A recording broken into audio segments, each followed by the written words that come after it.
दोस्तों, गलतियां इंसान से ही होती हैं। आपने भी ये कहावत तो सुनी ही होगी। इस पृथ्वी पर एक भी इंसान नहीं होगा जिसने अपने जीवन काल में कभी कोई गलती ना की हो। हिंदू धर्म ग्रंथों में प्रमुख गरुड़ पुराण में प्रत्येक गलती की एक सजा का विस्तार से वर्णन मिलता है। हर व्यक्ति को इन गलतियों की सजा अपने जीवन काल में या मृत्यु के बाद भोगनी ही पड़ती है। परंतु हमारे जीवन काल में कुछ समय ऐसे भी होते हैं जिसमें की गई गलती की कोई सजा हमें नहीं मिलती। इस समय किए गए पापों के लिए यमराज भी कोई दंड नहीं देते। इस वीडियो में मैं प्राचीन काल की उस कथा का भी वर्णन करूंगा जिसे खुद श्री कृष्ण ने अक्रूर जी को बताया था, जिसमें एक ऋषि ने अपने जीवन काल में मिले दंड के लिए खुद धर्मराज को श्राप दे दिया था, जिसके फलस्वरूप धर्मराज का जन्म द्वापर युग में पृथ्वी पर विदुर के रूप में हुआ था।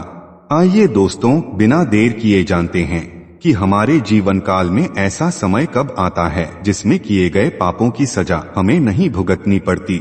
नमस्कार दोस्तों, स्वागत है आपका हमारे चैनल वैदिक ज्ञान संगम में। आपसे अनुरोध है कि चैनल को सब्सक्राइब कर लें और कमेंट बॉक्स में जय श्री नारायण लिखकर परमात्मा को अपना आभार व्यक्त करें। दोस्तों, भविष्य पुराण के अनुसार पृथ्वी पर जन्म लेने वाले हर प्राणी को तन, मन और वचन से किए गए बुरे कर्मों के फल भोगने ही पड़ते हैं।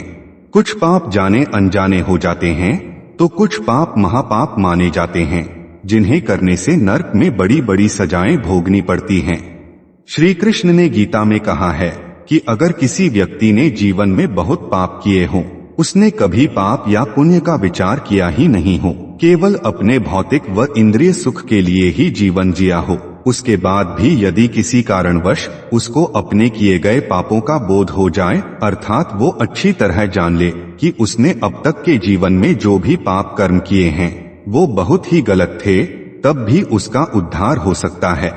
इस विषय पे श्री कृष्ण गीता के 9वें अध्याय के 30वें श्लोक में कहते हैं, अपि चेत सुदुराचारो भजते मामन्यभा साधुरेव समन्तव्यः समयग्वसितो ही सह। यहाँ परमेश्वर श्री कृष्ण कहते हैं कि यदि वो व्यक्ति अपने पापों का प्रायश्चित करे और दोबारा पाप ना करने का निश्चय करे और अनन्य भाव से मुझे भजना प्रारंभ करता है, तो वो मेरी नजर में साधु तथा मेरा प्रिय भक्त हो जाता है, क्योंकि उसने निश्चय कर लिया है कि मेरे समान अब उसके लिए कुछ भी हितकारी नहीं है। आइए दोस्तों, अब उस कथा के बारे में जानते हैं जिसमें इस बात का वर्णन मिलता है कि एक निश्चित आयु तक किए गए पापों का कोई प्रतिफल भोगना नहीं पड़ता। पौराणिक कथा के अनुसार एक समय में पृथ्वी पर एक मांडव नाम के ऋषि हुए। वह बहुत बड़े तपस्वी और धर्मात्मा थे। एक दिन उनके आश्रम की ओर कुछ चोर भागते हुए आए और वे ऋषि से शरण मांगने लगे। वे चोर किसी राज्य में चोरी करके भाग रहे थे और राज्य के सैनिक उनका पीछा कर रहे थे। चोरों ने कहा कि वो व्यापारी हैं और महर्षि मांडव के आश्रम में छुपने के लिए उनसे शरण मांगी। महर्षि को मालूम नहीं था कि वे सभी चोर हैं। महर्षि ने उनकी विनती सुनकर उन्हें छुपने के लिए अपने आश्रम में शरण दे दी। वे चोर चुराए हुए धन को छुपाकर वहां से भाग गए। चोरों का पीछा करते हुए राज्य के सैनिक ऋषि के आश्रम तक आ पहुंचे। आश्रम में सैनिकों को लूटा हुआ धन मिल गया। सैनिकों ने ऋषि को चोरों का सहयोगी समझकर पकड़ लिया और अपने साथ राजा के पास ले गए। सैनिकों ने राजा को सारी घटना बताई और राजा ने महर्षि को भी चोर मानकर सूली पर चढ़ाने की सजा सुना दी। जब महर्षि को सूली पर चढ़ाया गया तो उनकी मृत्यु नहीं हुई, परंतु इस घटना से उन्हें अपमान और शारीरिक पीड़ा सहनी पड़ी। जब राजा को पता चला कि सूली पर चढ़ने के बाद भी ऋषि को कुछ नहीं हुआ, तो राजा को एहसास हो गया कि यह कोई चोर या आम ऋषि नहीं है। तब राजा ने महर्षि मांडव से क्षमा मांगी। महर्षि ने कहा, हे राजन, तुमने केवल न्याय किया है, इसलिए मैं तुम्हें क्षमा करता हूँ, मगर उस धर्मराज को नहीं। इतना कहकर महर्षि अपने तपोबल से यमलोक को प्रस्थान कर गए और वहां पहुंचकर उन्होंने यमराज से पूछा कि हे धर्मराज, मैंने अपने जीवन में कोई भी पाप नहीं किया। मैंने सदा परमात्मा की भक्ति और धर्माचरण किया है, फिर मुझे अपमान और कष्ट क्यों भोगना पड़ा? तब धर्मराज ने ऋषि मांडव को कहा कि हे महर्षि, आपने अपने बचपन में कीट पतंगों को पकड़कर उनके पंखों में सुई चुभाया करते थे, यह उसी पाप का परिणाम था। यह सुनकर मांडव ऋषि ने धर्मराज से कहा कि धर्म शास्त्रों के अनुसार जन्म से लेकर 12 वर्ष की आयु तक बालक जो भी कर्म करता है वह पाप नहीं माना जाता, क्योंकि जन्म से लेकर इस आयु तक वह अज्ञान होता है। अतः आपसे बहुत बड़ी गलती हुई है, इसका परिणाम आपको भी भुगतना होगा। तब महर्षि मांडव ने धर्मराज को श्राप दिया कि आप भी पृथ्वी लोक पर जाकर मानव रूप में जाने अनजाने गलतियां करेंगे। आप विद्वान तो होंगे लेकिन आपकी नीति कोई नहीं मानेगा।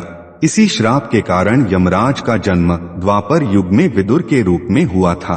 तो दोस्तों, यही वजह है कि भगवान भी बाल्यापन में जाने अनजाने में किए हुए पाप क्षमा कर देते हैं। दोस्तों, इस कथा से हमें यह तो समझ में आ गया कि जन्म से लेकर 12 वर्ष की आयु तक इंसान को किए हुए कर्मों का फल नहीं भोगना पड़ता, क्योंकि वह अबोध होता है। इस कारण उसके सारे कर्म माफ हो जाते हैं और फिर जब धीरे धीरे उसे ज्ञान का बोध होता है तो वह धर्म अधर्म के कर्मों से परिचित होने लगता है। प्रकृति के नियमानुसार यह मानव शरीर विशेष रूप से आत्म साक्षात्कार के लिए मिला है, जिसे कर्मयोग, ज्ञान योग या भक्ति योग में से किसी एक विधि से प्राप्त किया जा सकता है। योगियों के लिए यज्ञ संपन्न करने की कोई आवश्यकता नहीं रहती, क्योंकि वे पाप पुण्य से परे होते हैं। किंतु जो लोग इंद्रिय तृप्ति में जुटे हुए हैं, उन्हें पूर्वोक्त यज्ञ चक्र के द्वारा शुद्धिकरण की आवश्यकता रहती है। दोस्तों, उम्मीद करता हूँ कि आपको समझ आया होगा कि किस उम्र तक किया गया कोई पाप आपको नहीं लगता। अगर ये बातें आपको समझ आई हो तो वीडियो को लाइक करें और अपने बंधु बांधवों को शेयर करें, और ऐसे ही वीडियोस को देखने के लिए हमारे चैनल वैदिक ज्ञान संगम को सब्सक्राइब करें। सर्वे शुभम भवतु। आइए मिलते हैं अगली वीडियो में।